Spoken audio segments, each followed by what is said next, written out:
बचपन में हम सब का सपना जादू की दुनिया में खोने का हुआ करता था और हमारा सपना C.W. लुइस की कहानियों पर बेस्ड नार्निया मूवी सीरीज ने बहुत हद तक पूरा किया, जिसकी ट्रिलॉजी फैंटेसी जॉनरा और दुनिया भर के फैंस के बीच में एक खास मुकाम तो रखती ही है, साथ ही साथ कलेक्टिवली $1.5 बिलियन के साथ ये अपने आप में ही एक बहुत ही सक्सेसफुल फ्रेंचाइजी है। और आप सबकी रिक्वेस्ट और कमेंट्स को देखकर ही हमें लगता है कि आप लोग इस सीरीज के कितने बड़े फैन हैं। थैंक यू है आप सभी का। ऐसे ही मैजिकल कमेंट्स करते रहिए और हम वीडियो लाते रहेंगे।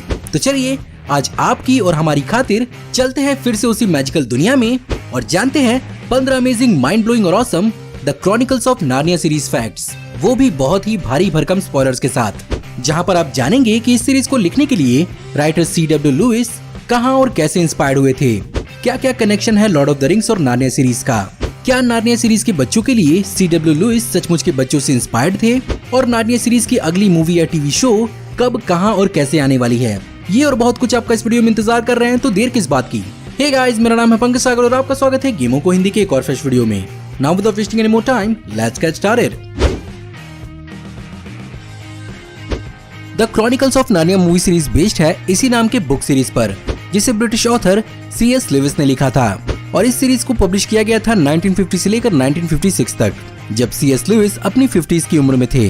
वो बात अलग है कि उन्हें इस कहानी का इंस्पिरेशन 16 साल की उम्र में ही आया था, जहाँ पर वो बेसिकली फॉन, जो एक मिथिकल क्रीचर होता है, उसकी इमेज से इंस्पायर हुए थे। तभी से उन्होंने इस कहानी को लिखना शुरू कर दिया, लेकिन बार बार उनके दोस्तों को ये कहानी पसंद नहीं आती थी, जिसके कारण उन्होंने अपनी कहानी में लॉयन यानी असलन को इंक्लूड किया और 1939 से लेकर 1949 तक 10 सालों तक उन्होंने इसकी पहली कहानी the lion, the which and the wardrobe को लिखा, जहां पर उन्होंने अपनी कई सारी बचपन की कल्पनाओं और यूरोपियन माइथोलॉजी के कुछ कहानियों और हिस्सों को मिलाकर और इटली के शहर नार्नी के नाम पर इस कहानी का नाम नार्निया रखा।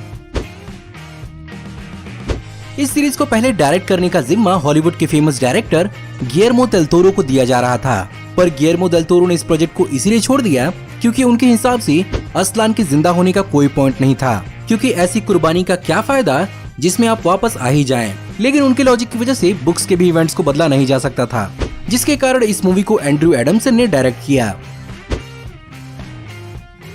अब चलिए इस सीरीज के कास्टिंग से जुड़े हुए कुछ इंटरेस्टिंग फैक्ट्स के बारे में जानते हैं। तो पहले व्हाइट विच का character Kate Winslet, Nicole Kidman और मिशेल फाइफर को ऑफर किया गया था, लेकिन इन सब ने इस रोल को मना कर दिया, जिसके कारण MCU में एंशिएंट वन का रोल निभाने वाले टिल्डा स्विंटन को इस रोल के लिए कास्ट किया गया। वहीं पर बच्चों के रोल के लिए बहुत ज्यादा दिक्कत हुई, क्योंकि इन कैरेक्टर्स के लिए हजारों बच्चों का ऑडिशन लिया गया था, जिसमें अकेले सिर्फ पीटर पेवेंसी के रोल के लिए 3000 बच्चों ने ऑडिशन दिया था, जहां पर फाइनली विलियम मूजी को इस रोल के लिए सेलेक्ट किया गया। और बंदे की डेडिकेशन यही नहीं रुकी, इस रोल को ठीक से प्ले करने के लिए उन्होंने अपना स्कूल तक छोड़ दिया था। और छोड़ने से याद आया, स्कैंडर कीन्स, जिन्होंने एडमंड पेवेंसी का रोल प्ले किया है, इस सीरीज में काम करने के बाद उन्होंने मूवीज में काम करना ही छोड़ दिया और इसकी बजाय वो अपनी पढ़ाई पर ध्यान देने चले गए। वहीं पर असलन की वॉइस पहले ब्रायन कॉक्स देने वाले थे, लेकिन उनकी स्कॉटिश एक्सेंट की वजह से असलन की वॉइस उन पर सूट नहीं कर रही थी, इसीलिए उनकी जगह एक और स्कॉटिश एक्टर लियम नेसन को फाइनल किया गया। नार्निया की कहानी को पहले 1940 के ब्रिटेन के बजाय 21वीं सदी के प्रेजेंट डे अमेरिका में दिखाया जाना था। एक्चुअली हुआ ये था कि इस मूवी को पहले पैरामाउंट पिक्चर्स डेवलप कर रहा था, जो चाहते थे कि कहानी को प्रेजेंट डे में दिखाया जाए, पर C.W. लुइस के सौतेले बेटे डगलस ग्रैंडसैम को इस चीज से बहुत प्रॉब्लम थी। उनके हिसाब से ये उनके स्टेप फादर के काम की मिस रिप्रेजेंटेशन है, जिसके कारण उन्होंने पैरामाउंट पिक्चर्स के साथ अपनी डील तोड़ ली। बाद में जब डिज्नी और वॉल्डन मीडिया ने इसकी कमान संभाली, तो उन्होंने बुक की कहानी के साथ ही जाने का फैसला किया। अब चलिए बात करते हैं इस सीरीज के अंदर यूज हुए जानवरों के बारे में, जहां पर कई जगहों पर रियल जानवरों का इस्तेमाल भी हुआ है और कई जगहों पर CGI एनिमल कैरेक्टर्स को डेवलप किया गया है।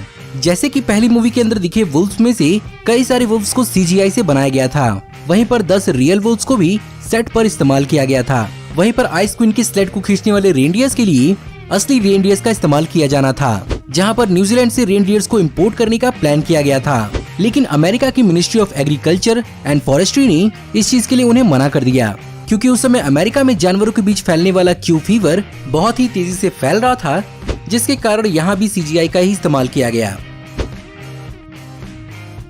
पहली मूवी के अंदर मिस्टर टर्नस का रोल जेम्स मैकवॉय ने प्ले किया है, जो एक्समैन मूवीज के अंदर प्रोफेसर चार्ल्स जेवियर के रूप में भी दिखे हैं। जेम्स मैकवॉय नार्निया की बुक्स के बहुत बड़े फैन थे और ऑब्वियसली वो इस रोल को पाकर बहुत ज्यादा खुश थे, लेकिन उन्हें मूवी के अंदर रोल प्ले करने के लिए तकरीबन 3 घंटे तक मेकअप चेयर पर बिताना पड़ता था, जहाँ पर उन पर अलग अलग मेकअप्स और प्रोस्थेटिक्स लगाए जाते थे, जहाँ पर मिस्टर टमनस के कान को रिमोट की मदद से कंट्रोल किया जाता था। वहीं पर मिस्टर टमनस के लोअर हिस्से के लिए जेम्स मैकअवॉय को ग्रीन पैंट पहनना पड़ता था, जिसे पोस्ट प्रोडक्शन में गोट के पैर का रूप दे दिया जाता था। पर फिर भी ये इतना आसान नहीं था, क्योंकि गोट की चाल को मिमिक करने के लिए उन्हें सीन्स के दौरान अपने अंगूठों पर चलना पड़ता था, जो ऑब्वियसली उनके लिए बहुत पेनफुल हुआ करता होगा। इस सीरीज की सेकंड मूवी की तैयारी पहली मूवी के पहले से ही शुरू हो गई थी और प्लान किया गया था कि मूवी 2007 तक रिलीज हो जाएगी। लेकिन यहाँ पर प्रॉब्लम ये थी कि इस मूवी को बनाने में बहुत ज्यादा टाइम लग रहा था, जिसके कारण फिल्म मेकर्स प्रिंस कैस्पियन की कहानी को छोड़कर डॉन ट्रेडर्स को अगला सीक्वल बनाना चाहते थे, क्योंकि ये कहानी बेसिकली सिर्फ और सिर्फ प्रिंस कैस्पियन के कैरेक्टर पर ज्यादा फोकस कर रही थी और इस मूवी के अंदर पहली मूवी की तरह एक्शन नहीं दिख पा रहा था। और अगर ये मूवी नहीं बनती तो थर्ड मूवी में प्रिंस कैस्पियन की एग्जिस्टेंस पर सवाल उठने लगता। यही कारण है कि फिल्म मेकर्स ने डिसाइड किया कि वो प्रिंस कैस्पियन के बैटल को और भी ज्यादा एपिक बनाएंगे, जिससे इस मूवी का भी धांसू एलिमेंट बराबर हो जाए, और ऐसा हुआ भी। हम सब जानते हैं कि इस सीरीज के अंदर असलन की कितनी अहमियत है। असलन के नाम का मतलब टर्किश में शेर होता है और वहीं से इसके नाम को लिया गया है। असलन को इस सीरीज के अंदर जिंदा करने के लिए लियम नेसन की धांसू आवाज तो लगी ही है, साथ ही साथ इस कैरेक्टर को बनाने के लिए विजुअल इफेक्ट आर्टिस्ट को काफी ज्यादा मेहनत करनी पड़ी, जहाँ पर ये पूरा का पूरा कैरेक्टर पूरी तरह से कंप्यूटर जनरेटेड है, जिसके एक फ्रेम को रेंडर यानी इमेज को तैयार करने के लिए 10 घंटों तक का समय लगता था। और तो और असलन के शरीर पर 5.2 इंडिविजुअल हेयर मॉडल्स का इस्तेमाल किया गया है, जो उसे सीन्स के अंदर नेचुरल दिखाने के लिए बहुत ही ज्यादा जरूरी थे। वहीं पर ह्यूमन इंटरेक्शन के लिए कई जगहों पर असलन के एनिमेट्रॉनिक्स पपेट्स का इस्तेमाल किया गया है। हर फिल्म मेकर्स अपने एक्टर्स से जेन्युइन एक्सप्रेशंस की उम्मीद रखते हैं। ये चीज माहिर एक्टर्स के लिए तो कोई बहुत बड़ी बात नहीं है, लेकिन नए एक्टर्स या यूं कहें स्पेशली बच्चों के लिए अलग अलग ट्रिक्स और टेक्निक्स को अपनाना पड़ता है। यही कारण है कि पहली मूवी के अंदर लूसी का कैरेक्टर प्ले करने वाली जॉर्जी हेनली और एडमंड का कैरेक्टर प्ले करने वाले स्कैंडर कीन्स को मूवी के बनाए हुए सेट से दूर रखा जाता था, और जब सीन्स को शूट करना होता था तभी उनके सामने सेट्स को रिवील किया जाता था। यही कारण है कि मूवी के अंदर जो भी एक्सप्रेशन आपको लूसी और एडमंड के चेहरे पर दिखे हैं वो बेसिकली 100% जेन्युइन है, क्योंकि उस समय उन्हें ये सचमुच जादू की ही दुनिया लगी थी। भले ही थर्ड मूवी डॉन ट्रेडर्स की जहाज और समुद्र की कहानी हो, पर इस मूवी की शूटिंग का कोई भी हिस्सा समुद्र में कहीं भी नहीं किया गया है। इसके बजाय पूरे के पूरे शिप के ढांचे को एक मूविंग गिम्बल पर बेस किया गया था, जिससे समुद्री जहाज की चाल को मिमिक किया जा रहा था। वहीं पर जिस भी सीन में कैरेक्टर्स आपको पानी के अंदर दिखते हैं, उन सीन्स को एक अलग से वाटर टैंक में शूट किया गया है, और बेसिकली इसी प्रोसेस की मदद से प्रोडक्शन पर होने वाला बहुत सारा खर्चा और समुद्र के बीच शूटिंग करने का रिस्क नहीं उठाना पड़ा। अब चलिए बात करते हैं लॉर्ड ऑफ द रिंग्स और नार्निया के बीच के कनेक्शन के बारे में। रिश्ता इन दोनों कहानियों के बीच में तो नहीं है, पर हाँ इनके लिखने वालों में जरूर है। Actually Lord of the rings के राइटर J.R.R. टॉलकिन्स और C.W. लुइस एक ही राइटिंग ग्रुप का हिस्सा थे, जिनमें कई सारे और राइटर्स भी थे, और इन्हें द इंकलिंग्स कहा जाता था। साथ ही साथ ये दोनों ऑक्सफोर्ड यूनिवर्सिटी के स्टूडेंट रह चुके थे, जहाँ पर इन दोनों राइटर्स ने एक दूसरे के साथ अपनी अपनी कहानियों के आइडियाज शेयर भी किए थे, और लगभग एक ही दौरान दोनों के दोनों राइटर्स ने अपनी कहानियों को लिखा और पब्लिश किया था। जब शुरुआत में C.W. लुइस ने अपनी कहानी को J.R.R. टॉलकिन्स को सुनाया था, तो उन्हें ये कहानी बिल्कुल भी पसंद नहीं आई थी। अब भैया कनेक्शन यहीं पर खत्म नहीं होता है। इन दोनों कहानियों के बीच में एक और कनेक्शन है, और वो है क्रिएशन का, जहाँ पर असलान की ब्रेथ और सिंगिंग ने ही नार्निया की पूरी यूनिवर्स में जान डाली होती है, जो बहुत हद तक लॉर्ड ऑफ द रिंग्स के कॉन्सेप्ट से सिमिलर है, जहाँ पर इलुविटार और अनुर अपने सिंगिंग से लॉर्ड ऑफ द रिंग्स के यूनिवर्स को क्रिएट करते हैं। बहुत सारे लोग ये बात मानते हैं कि दोनों राइटर्स में से कोई एक राइटर एक दूसरे से इंस्पायर्ड है। अब चलिए बात करते हैं इस सीरीज के कुछ फाइनेंशियल और क्रिटिकल अचीवमेंट्स के बारे में। तो अगर सबसे पहले बात करें क्रिटिकली, तो इसकी सबसे पहली मूवी को बेस्ट मेकअप और हेयर स्टाइल के लिए ऑस्कर और बाफ्टा अवार्ड्स 2006 में मिला, और तो और इसे गोल्डन ग्लोब्स के लिए भी नॉमिनेट किया गया था। वहीं पर दूसरी मूवी को बेस्ट एक्शन एडवेंचर के लिए टीन्स चॉइस अवार्ड मिला। वहीं पर तीसरी मूवी को बेस्ट ओरिजिनल स्कोर के लिए गोल्डन ग्लोब्स के लिए नॉमिनेट किया गया था, लेकिन इसे नहीं मिल पाया, और इसे favourite 3D live action movie के लिए पीपल्स चॉइस अवार्ड मिला। इसके अलावा रॉटेन टोमेटोज के हिसाब से इस सीरीज का एवरेज ऑडियंस स्कोर 64% है। वहीं पर अगर बात करें फाइनेंशियल अचीवमेंट की, तो ये सीरीज बहुत कामयाब रही, जहां पर स्पेसिफिकली पहली मूवी ने $180 मिलियन की बजट पर $745 मिलियन वर्ल्ड वाइड कमाए, जो कि उस समय के लिए बहुत बड़ा अमाउंट था। और ये 2005 की तीसरी सबसे सक्सेसफुल मूवी साबित हुई। इसके ऊपर से इसका एक एक्सटेंडेड वर्जन इसके अगले ही साल डीवीडीज में रिलीज किया गया, जिससे स्टूडियो को 332 मिलियन का फायदा और हुआ। वहीं पर दूसरी मूवी ने $225 मिलियन की बजट पर $419 मिलियन वर्ल्ड वाइड कमाए। वहीं पर तीसरी मूवी ने $155 मिलियन की बजट पर $415 मिलियन वर्ल्ड वाइड कमाए। तो इतने सारे पैसे कमाने के बाद क्या कोई इसका अगला पार्ट भी आएगा?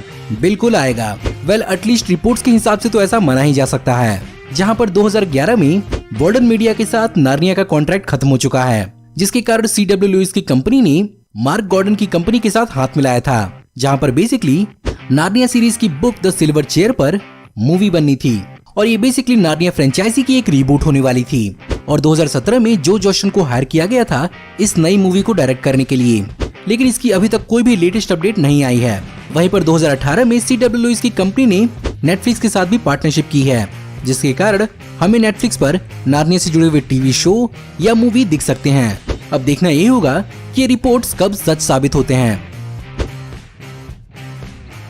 इस सीरीज के अंदर दिखाए हुए बच्चों का इंस्पिरेशन सचमुच के कुछ बच्चों से ही आया था, जहां पर वो इन बच्चों के लिए 3 लड़कियों से इंस्पायर्ड थे, जो कि थी मार्गरेट, मैरी और कैथरीन। और इन्हें भी लंदन से बॉम्बिंग के डर से CW लुइस के घर पर लाकर रखा गया था।